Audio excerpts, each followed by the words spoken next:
बिस्मिल्लाहिर्रहमानिर्रहीम। अस्सलाम वालेकुम। 24 जनवरी बरोज़ इतवार खोखर पैलेस के ख़िलाफ़ जो कार्रवाई हुई, जो वहाँ से तजावज़ात का ख़ात्मा किया गया, जो पंजाब हुकूमत का जो मौक़िफ़ है कि कब्ज़े की ज़मीन को वागज़ार कराया गया, तो उसके बाद से मुख्तलिफ़ तरह के दावे सामने आ रहे हैं। कुछ ही देर पहले मंसूर अली खान साहब ने एक वीडियो की, उसमें उन्होंने दावा ये किया मंसूर अली खान ने कि खोखर बरादरान के ख़िलाफ़ इसलिए गहरा तंग किया जा रहा है कि शायद इन्हीं में से किसी को लाहौर का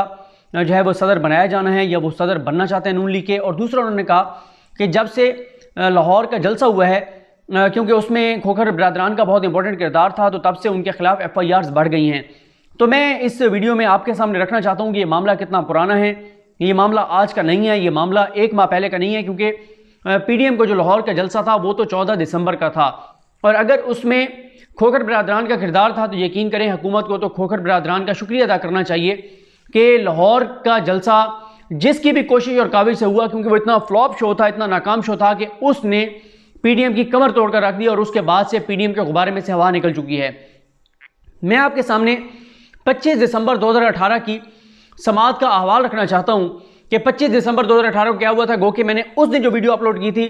वो भी मैंने कम्युनिटी पेज पर शेयर कर दिया, लेकिन क्योंकि मंसूर अली खान साहब का दावा ये है कि ये अब FIR ज़्यादा हो रही हैं, अब यह मामला बहुत ज़्यादा कर दिया गया है, तो मैं इसलिए कुछ चीज़ें आपके सामने रखना चाहता हूँ। एक तो मैं आपको बताता चलूँ कि 25 दिसंबर 2018 को, क्योंकि 25 दिसंबर की छुट्टी होती है, छुट्टी के बावजूद साकिब निसार साहब ने अदालत लगाई थी, समाअत की थी, और उस दिन जो केसेस उन्होंने सुने थे उनमें से एक केस खोखर बरादरान के कब्जे का भी था। और ये वही दिन था जब अफजल खोखर के भाई शफीक खोखर अदालत में पेश हुए थे, और ये वही दिन था जब अफजल खोखर को अहाता अदालत से गिरफ्तार कर लिया गया था, सुप्रीम कोर्ट ऑफ पाकिस्तान से गिरफ्तार कर लिया गया था। इनके ऊपर इल्ज़ाम यह था कि इन्होंने ये जो खोखर पैलेस बना रखा है, ये लोगों की ज़मीनों पे कब्जा करके बना रखा है। इनके ऊपर यह भी इल्ज़ाम था कि इन्होंने लोगों से ज़मीनें खरीदी, थोड़े से पैसे दिए, बाकी पैसे अदा नहीं किए। और इनके ऊपर यह भी इल्ज़ाम है कि ये जो इन्होंने चारदीवारी की हुई है उसमें जो सरकारी लैंड है वो भी शामिल है। और उसी दिन ही सुप्रीम कोर्ट ऑफ पाकिस्तान में ये बताया गया था कि खोखर बरादरान ने साकिब निसार साहब की रिटायरमेंट के जो दिन हैं उस तक तो उन्होंने ज़मानतें ले रखी हैं। ये समझते हैं कि साकिब निसार की रिटायरमेंट तक अगर हम टाइम निकाल लेते हैं तो उसके बाद हमें कोई नहीं पूछने वाला होगा और हम चीज़ों को आसानी से मैनेज कर लेंगे। वही हुआ, साकिब निसार साहब उसके 23 दिन बाद रिटायर हो गए। और ये मामला इसलिए आगे नहीं बढ़ पाया था, उसकी रीज़न ये है कि साकिब निसार साहब के बाद चीफ जस्टिस पाकिस्तान बने थे आसिफ सईद खान खोसा साहब। खोसा साहब ने ये किया था कि उन्होंने जो ये साकिब निसार साहब के सोमोटो थे, उनके जो इक़दाम थे उनके ऊपर बिल्कुल केसेस नहीं लगाए थे, और उसके बाद ये मामला उस तरह से नहीं चल सका था। और ये भी अदालत को उस वक्त बताया गया था कि शहबाज शरीफ के दौर में खोखर बरादरान बेताज बादशाह थे, इन्होंने खुलेआम सरेआम जो है वो ज़मीनों पर कब्जे किए, लोगों की ज़मीनें हथियाईं, लेकिन इनके खिलाफ कोई कार्रवाई नहीं होती थी। बल्कि ये यहाँ तक बताया गया था कि शहबाज शरीफ के दौर में एक बार LDA ने कार्रवाई करते हुए कुछ तामीरात गिरा दी, जो खोखर बरादरान के ऊपर इल्ज़ाम है कि उन्होंने कब्जे की ज़मीन पर वो तामीरात की थी।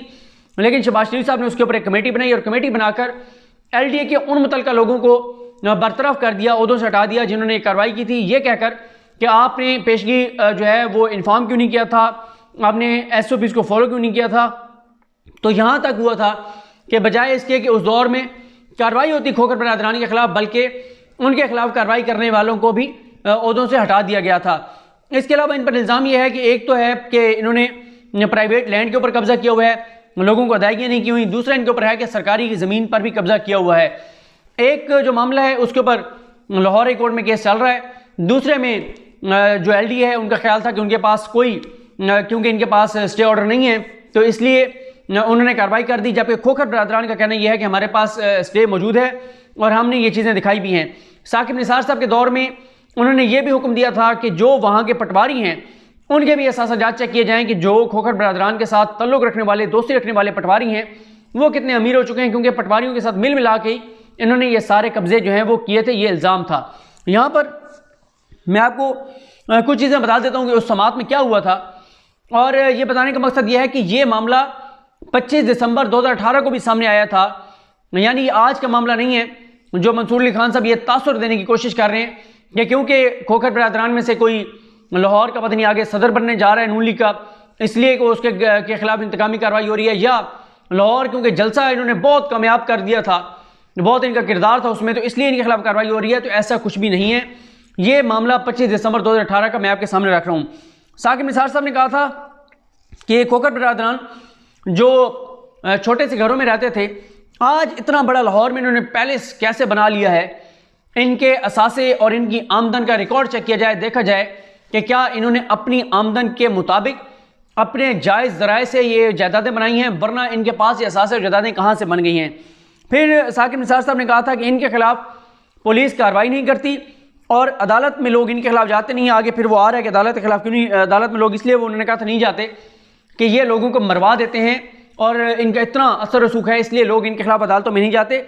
और ये जो अफजल खोखर साहब गिरफ्तार हुए थे, ये हुए थे, एक मोहम्मद अली ज़फ़र नाम था शायद उनका, एक ओवरसीज़ पाकिस्तानी थे जिनका ये इल्ज़ाम था कि उनकी ज़मीन पर उन्होंने कब्ज़ा किया है। उनकी FIR पर इनको गिरफ्तार किया गया था, इनको अफजल खोखर साहब को, जो कि MNA हैं। इसके बाद साकिब निसार साहब ने एक कमेटी बनाई थी जिसमें DG एंटी करप्शन थे, उसमें LDA के अफसरान थे, पुलिस के लोग थे, बोर्ड ऑफ रेवेन्यू के लोग थे, और इनको कहा गया था कि आप मुकम्मल तहकीकात करके अदालत को बताएं। लेकिन मैंने आपको बताया कि क्योंकि वो साकिब निसार साहब के आखिरी दिन थे और उसके बाद वो रिटायर हो गए, तो रिटायरमेंट के बाद फिर चीज़ें बहुत सारी जो वो करना चाहते थे वो उस तरह से नहीं हो सकी थी।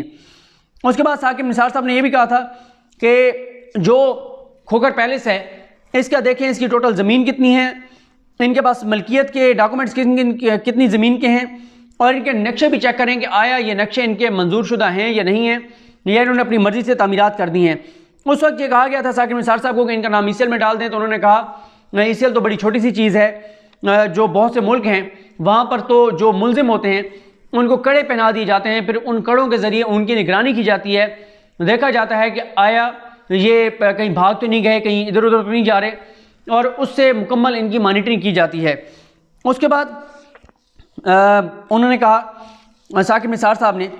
कि बल्कि मैं एक चीज़ शुरू में आपको बता दूं, हाँ वो असल में मैंने ये इस पेज से पढ़ना शुरू कर दिया था, चले मैं आगे चल के वो आपको बताता हूँ। उन्होंने कहा था कि इज़्ज़त जो है वो कब्ज़ों से नहीं मिलती, इज़्ज़त जो है वो मिलती है जब आप गरीबों की खिदमत करते हैं, उससे इज़्ज़त मिलती है, कब्ज़ों से इज़्ज़त नहीं मिलती। आप वो काम करें जिससे आपको इज़्ज़त वाकई मिले,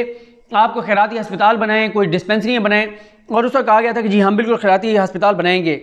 उसके बाद साकिब निसार साहब ने कहा था कि इनकी बेनामी जायदादों का भी रिकॉर्ड जो है वो इकट्ठा किया जाए। उन्होंने ये कहा था कि लोगों को मरवा देते हैं, और उन्होंने ये भी कहा था कि खोखर बिरादरान ने इख्तियार और ताकत का गलत इस्तेमाल किया है, और साकिब निसार साहब ने यह भी कहा था कि डिमार्केशन की जाए इस सारी ज़मीन की। फिर साकिब निसार साहब ने यह कहा था कि जो काजी होता है, जो वो जब किसी सीट काजी कुर्सी पे बैठा होता है इंसाफ की कुर्सी पर, तो उसके पास बहुत ताकत होती है, कानून की ताकत का किसी को अंदाज़ा नहीं है कि कानून कितना ताकतवर होता है। तो हम ये नहीं देखेंगे कि ये खोखर बिरादरान कितने बड़े बदमाश हैं, कितने बड़े ये इनसे खौफ लोग खाते हैं। हम ताकत का, कानून की ताकत का भरपूर इस्तेमाल करेंगे। फिर इस मौके पर क्योंकि शफीक खोखर जो कि बताया गया था कि उनके भाई हैं अफजल खोखर साहब के, वो पेश हुए, तो उन्होंने कहा, जब पंजाबी में बात की थी, वो सारा मैंने वो वीडियो में बताया हुआ था, जो वीडियो मैंने कम्युनिटी पेज पर भी शेयर किया है। उन्होंने पंजाबी में बात की, उन्होंने हाथ जोड़ के और माफ़ी मांगी थी साकिब निसार साहब से। तो साकिब निसार साहब ने कहा, उन्होंने जब ये कहा कि हमें इंसाफ की बड़ी आपसे तवक्को है, पाकिस्तान की सबसे बड़ी अदालत है, तो आप हमें इंसाफ देंगे। साकिब निसार साहब ने कहा था कि बिल्कुल इसी अदालत से आपको इंसाफ भी मिलेगा और इसी अदालत से आप फाहे भी लगेंगे, यानी आप फांसी भी लगेंगे। और उन्होंने कहा था कि हम बिल्कुल आपको माफ़ कर देंगे, माफ़ी का रास्ता आपका खुला हुआ है, लेकिन इसके लिए आपको पहले जो कब्ज़े किए हुए हैं आपने गरीबों की जायदादों पर, वो जायदादें वापस करनी होंगी। फिर साकिब निसार साहब ने कहा था कि आपने पटवारियों के साथ मिलकर कब्ज़े किए हुए हैं, क्योंकि इल्ज़ाम ये था कि जो वहाँ के पटवारी हैं वो इन्हीं खोखर बिरादरान के पास बैठे रहते हैं, इनके सहूलतकार हैं, इनको फैसिलिटेट करते हैं, इनकी मदद करते हैं, और पटवारियों की मदद से ही ये जो है वो कब्ज़े करते हैं। फिर उसके बाद उन्होंने साकिब निसार साहब ने कहा कि आप लोगों को खौफ नहीं आता, आपको अल्लाह का खौफ नहीं है, आप यतीमों, मस्कीनों और गरीबों की ज़मीनों पर आपने कब्ज़े किए हैं, और आप अपने इलाके में बादशाह बने हुए हैं, किसी की ज़रूरत नहीं है वो आपके ख़िलाफ़ बात करे। अगर आपके ख़िलाफ़ कोई थाने में जाता है, तो थाने में जब वो जाता है तो आप उनको इतना प्रेशराइज़ करते हैं कि वो दरख्वास्तें या तो वापस ले लेते हैं, या पुलिस जो है वो उनके खिलाफ कार्रवाई नहीं करती, और आपके खिलाफ अदालतों में जाने का तो कोई सोच भी नहीं सकता। ये कुछ तफसीलात मैंने आपके सामने रखी हैं, जिसमें मैंने आपको बताया है कि ये मामला साकिब निसार साहब के दौर में भी सामने आया था, और उस वक्त ये एक ऑपरेशन भी शुरू हुआ था लेकिन फिर साकिब निसार साहब रिटायर हो गए और ये मामला आगे नहीं चल सके। तो ये इल्ज़ाम और ये तासुर गलत है कि इनके खिलाफ जो कार्रवाई हो रही है वो लाहौर जलसे की वजह से हो रही है, या इनके खिलाफ कार्रवाई इसलिए हो रही है कि इनमें से कोई जो है वो नून लीग का सदर बनने जा रहा है। ये इनके ऊपर इल्ज़ाम भी पुराना है, इनके ऊपर मुकदमात भी पुराने हैं और इनको इसमें एक बार गिरफ्तार भी किया जा चुका है। कुछ और भी बातें उन्होंने मंसूर साहब ने की हैं, उस पर भी बात करेंगे। मरीम के एक बयान का उन्होंने हवाला दिया है, लेकिन मरीम का मैं ख्याल नाम लिया, मैं ज़रा चेक कर लूँ कि मरीम का बयान था किसका बयान था जिसका उन्होंने हवाला दिया है। बहरहाल नेक्स्ट वीडियो में बात करेंगे कि इसमें और जो नई डेवलपमेंट्स होंगी, क्या होंगी, किस तरह से होंगी, क्या आगे होने जा रहा है। मुझे अपनी दुआ में याद रखें। अल्लाह करीम हम सबका हामी नासरो। अल्लाह हाफ़िज़।